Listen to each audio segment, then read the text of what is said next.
So I knew what we were singing today, and this woman talked to me yesterday and said, sometimes I think the music at the Global 2 Center is a little lively.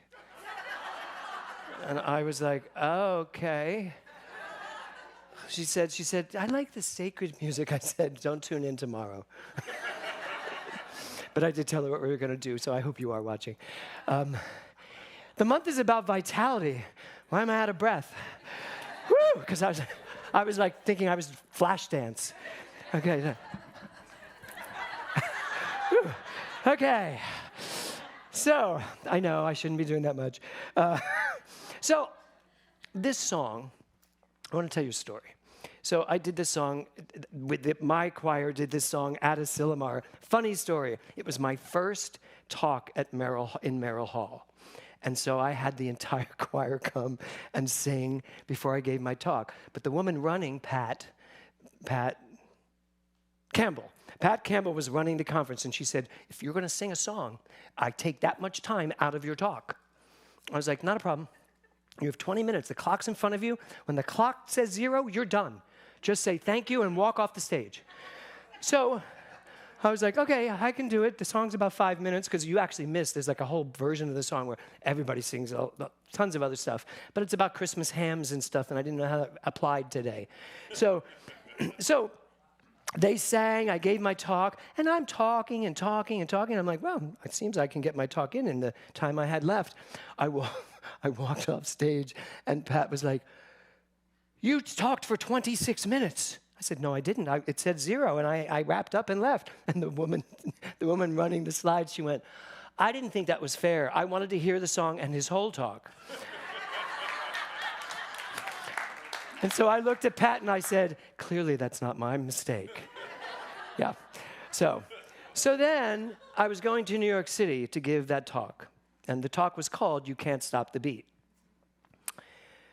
We went to Philadelphia to see my family, and we took Will and Nora, and I think they were like 5 or 6, yeah. And we went to see my father, who had been battling cancer. And we went and we saw him, and we saw my stepmother and my brothers, my aunts and uncles. So we had a great family visit. But my dad was the last one we saw. And when we left, it was clear that he was not going to beat cancer. But, we had 6 months. He said, I'm good for like 6 months, maybe a year, they're telling me. And so we said goodbye. We went to our hotel. We got up early to drive to New York City because I was about to give my first talk at Unity of New York, which was a 400-seat theater and a symphony space on the Upper West Side. So we're driving into New York, and we're looking for a parking place. I'm trying every science of mind trick I can find in my head. I know that the perfect parking place shows up. I'll go around again. The perfect parking place. As I'm doing this, Kevin gets a phone call. And he's on the phone, and I hear him go, hey, okay, let me call you afterwards. What's the matter? He goes, nothing, it's good. I said, no, what's the matter? Well, my father had passed away as I was looking for a parking place. And a parking place opened up. So I pull into the parking place, and Kevin said, you do not have to do this. We can tell the head minister there, who was there, going to be there with me. It's not like he was missing. I wasn't replacing him.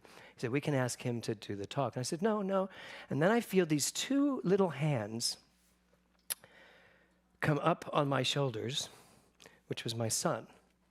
And he put his hands on my shoulders and leaned over to me, and he said, I'm sorry you lost your dad. And I was like, oh my God, talk about the generations. And I'm about to go in and give a talk on You Can't Stop the Beat, when clearly you can. Literally, that's what's going through my head. I'm like, how do I make this work? And so I said to Kevin, no, I'm going to give the talk. I always teach my students, don't process anything in front of an audience that you haven't processed yourself, right? I'm like, we don't want to work out your stuff with you. We want you to have a point of view about it. Show us what perspective you've had with it. So so I start my talk and I'm doing the talk, but in my head I'm like, you have to tell them your father just died. And I'm like, no, it's not what we do. And I'm being inspirational, and people are laughing, and I'm doing my talk, and I'm making sense out of it. And then I said something about vitality, about energy. I said, energy can never be created or destroyed. And we don't realize that. We are so, and I hear it come out of my mouth, we're so caught up with death and birth that we think those two things are finite. We have many births, and we will have many deaths. And I'm saying what's in my notes to say, and I was like, okay, hold on. I said, I just want to tell you, just so you know who you're looking at and what's going on in my head as I'm telling you this, my father passed away a couple of hours ago, and the whole place went. I said, and it's not about that. He needed to go. He was happy to go. He wanted to be done with this version of his life. And so I didn't really work it out in front of them. The talk worked it out for me as I was giving it. And I don't think Will and Nora were in the talk. Didn't they go to the kids' room or something? I don't think they were there. I don't remember. So the idea of you can't stop the beat, for me, is generational. Because we think we are only who we are here now in this moment. But I am my father. I am my father's father. I am my mother and my mother's father's mother, all of them, everything. And I will continue to be. And Will is me, and my father, and his children will be me. It's all one thing. If we believe this thing of unity, then the vitality of life, the energy of life, can never stop. So this song is extraordinarily spiritual. You can't stop the beat. You really can't. The only thing that can stop the beat is you. That's it. So the title of my talk today is, I'll get it, Thor. I know, but Thor does so much I could at least press the button. Unstoppable. You and I are unstoppable, yes? Yes. Do you all feel that way? Yes. Okay. Who said no? Did you say no? She's new here. It's okay. But sometimes you don't feel unstoppable, do you? Sometimes you feel like halt, like you're stopped. Sometimes your life gives the impression that it has shut down somehow, or that you can't go further. Something is stopping you emotionally, physically, mentally, spiritually, whatever, right? That's the spiritual truth about you is that you are unstoppable. But there is spiritual truth and there is relative truth, right? There's the relative world that we live in that tells us very different things than the spiritual world that we sometimes rise up to. And our goal should be to live in the relative world from a spiritual perspective. That's what we're here to do. Ernest Holmes said this, "You are bound by nothing except belief." And I wanted to build this entire talk around this quote. You are bound by nothing except belief. You are unstoppable until you believe you're not. That's how this works. So today, as we continue in this month of vitality, I really want you to ask yourself, what do you have going on that you somehow believe is an issue, a problem, something that's stopping you? I'm in the middle of CPR right now, probably my favorite CPR we've ever done. And I'm really, it's a good thing since I'm teaching it, I'm really understanding this even deeper than I've ever understood it before, this thing about money. Money stops so many people from doing so many things and from being who they are here to be because they don't have the funding, they don't have the money, they don't have the resilience, they don't have the security. So many things that you think, believe that you don't have. But as Ernest Holmes says, we are bound by nothing except belief. He goes on to say this, limitless possibilities are dependent on man's own concept and expression of this infinite power. And I loved that picture. It's like, okay, there's so many stairways, so many paths to take, so many opportunities to live out loud. Limitless possibilities are dependent on only one thing, your concept and your expression of this infinite power. The truth is you're unstoppable. Therefore, your concept of unstoppable should be what I put my mind to expresses perfectly. How's that feel?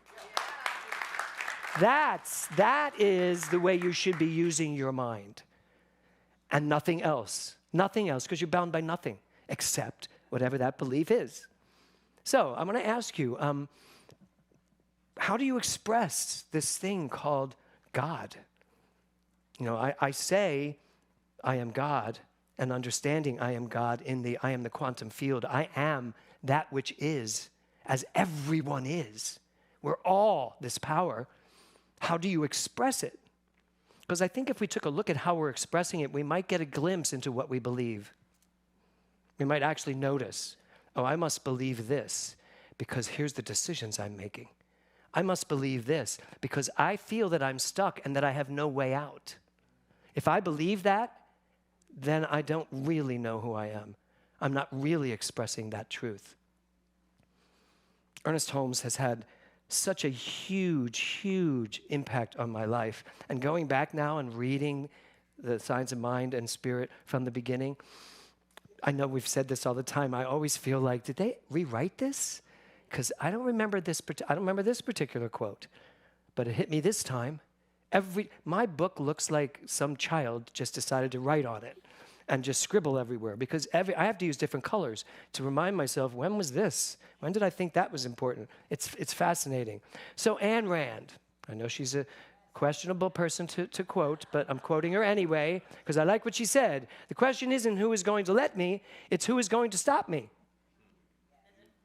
Think about that. I think many of you, and I'm not pointing I am pointing a finger. I don't mean to, I know I don't individually point a finger, but I think many of you are waiting to be let in. You're waiting to be given approval. You're waiting for someone or something to tell you it's okay to be powerful. It's okay to be rich. It's okay to have opulence. It's okay to have so much money that you wouldn't know what to do with it, except you would know exactly what to do with it. You're waiting for someone to tell you it's okay. And so I love what she said here. The question isn't who's going to let me, who's going to stop me? And you know what? The only answer to that, right? Well, who's going to stop you? That's it. Just you. No one can stop you. I love that movie, Life is Beautiful. The guy in the concentration camp. It was like, you can do anything you want. You can't take away my mind. I can create whatever I want out of this, period, no matter where I am. It was a great, great movie to show that point, right? So,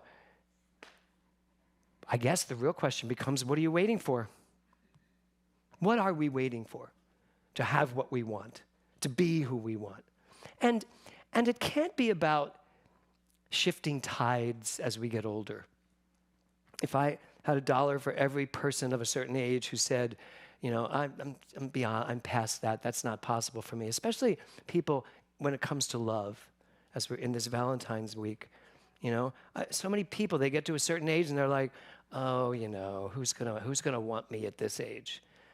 Well, a lot of people, and they don't have to be your age. They can be 20 years younger. But we don't believe that. But you know what it is you don't believe? You don't believe how attractive you are. And I don't mean whether you wear makeup or the right clothes or you've had Botox. I don't mean any of that. I mean, you don't know how attractive you are. That there is that in you that attracts what you are equal to. That's being attractive. And when you are attractive that way, you are attracting what you are equal to, whether you're telling yourself you are unworthy. You'll attract every person to make sure you know that. Or that you're attracting all of the love in the universe because you say to yourself, which I just said to a woman this week, I said, try this out for size. There is someone for me in this world, and I find him now. And she was like, oh, wow. I said, yeah, there is someone, and it has to be someone who's alive right now. I said, because frankly, you know, there's someone walking the earth right now, Right now, this person exists. And she was clear it's going to be a man, because I said, and open your possibilities. Maybe it's a woman. She went, it's definitely a man. I was like, okay. She goes, not that I have no problem with that, but I do have a problem if I did it. So I was like, okay, I get it. So it's a man. How tall? No, it's a man. I said, so just know that man is walking around right now. What's going to attract him to you? You, not him, you. You are going to attract into your life exactly what you are equal to. I'm not here to depress you. But I'm here to give you the layout of the land here. This is how this works. So Ernest Holmes also says this. Such is the power of right thinking that it cancels and erases everything unlike itself. Just think about that. Such is the power of right thinking. You get into a place in your mind where you say to yourself, everything about me is wonderful. Everything about me is wonderful. If something pops up in my ear that says, yeah, but what about this? Okay, I see that, but I'm going to now know that I'm over that. I am above that. Everything about me is wonderful. I attract only good into my life. There's an affirmation I use all the time. I attract only good into my life. And you've seen me attract some really gnarly crap in my life because I tend to do it out loud in front of you. So yeah, I have. I don't then change my affirmation. I don't go, okay, I only attract good into my life most of the time. No. And if some practitioner does that to you, call me. Yeah. I attract only good into my life. Therefore, whatever this is, I just haven't seen the good yet. This is what we call right thinking. Using your mind in a way to create what is yours to experience. So yesterday, I came across a young man who was so excited about what he was learning, so excited about the science of mind, so excited about Ernest Holmes. And he was a new minister, only licensed for a few months, and he was just amazing. And he sent me these writings, these talks that he'd given, and he was giving, and they were so passionate and interesting and exciting. And in one of them, he actually said, "I am God." Ernest Holmes. He quoted how Ernest Holmes. See, I even spell his name wrong.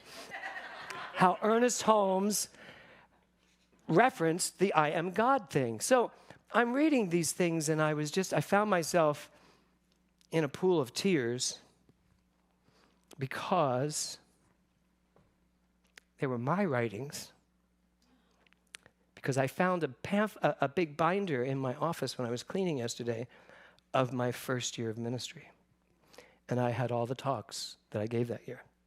And I thought, I should read the first one I gave.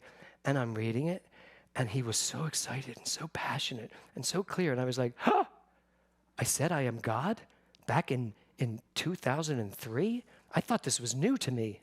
I thought this was like the last 10 years I've been like hitting this thing that everybody's like, you really should slow down on that. No. I actually understood Ernest Holmes when I was a new fledgling minister of only a few months. I understood, and I looked at it and I went, because, do you ever get that where you go, oh my God, there I was, and here I am, and what has transpired between? I told Karen yesterday when I ran into these papers, because she came down when I was in the middle of reading them, she and Brad from their break, and even if you don't see it, it's there. Even if you are not aware of how unstoppable you are, even if you are not clear, totally clear of your divinity, of who you can be in this world, it's there. Now, you may not all have the opportunity to go back 22 years and read something you wrote 22 years ago and realize you're actually still saying that. And I'm still as excited as I was then. Because now I feel like back then I was this really excited horse that was like just learning to be ridden and just letting out onto the field. And now I feel like a wild horse that nobody gets to ride but me. And I am out in the world and just telling it like it is through everything that happens to me. Doesn't that sound like fun? Yeah. So,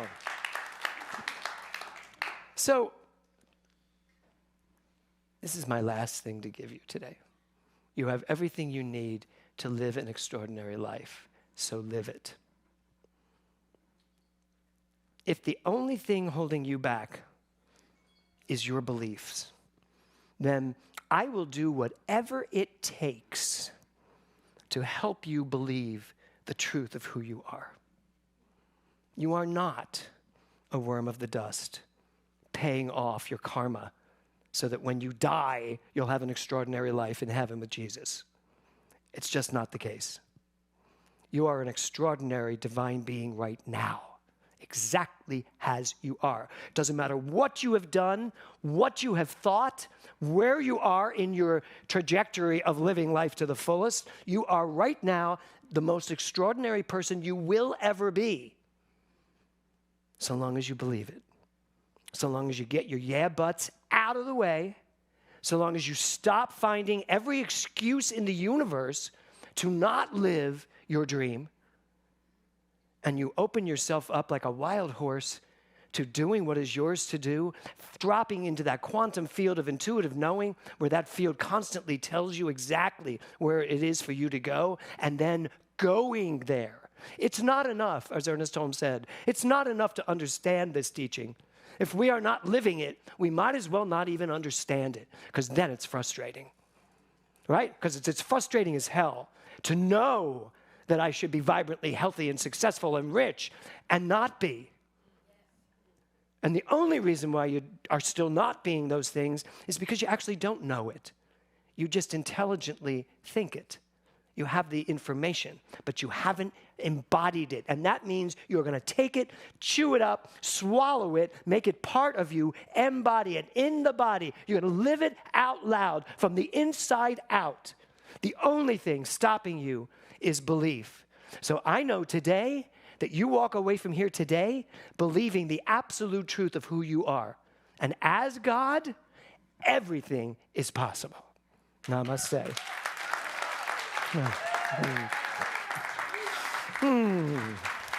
Thank you.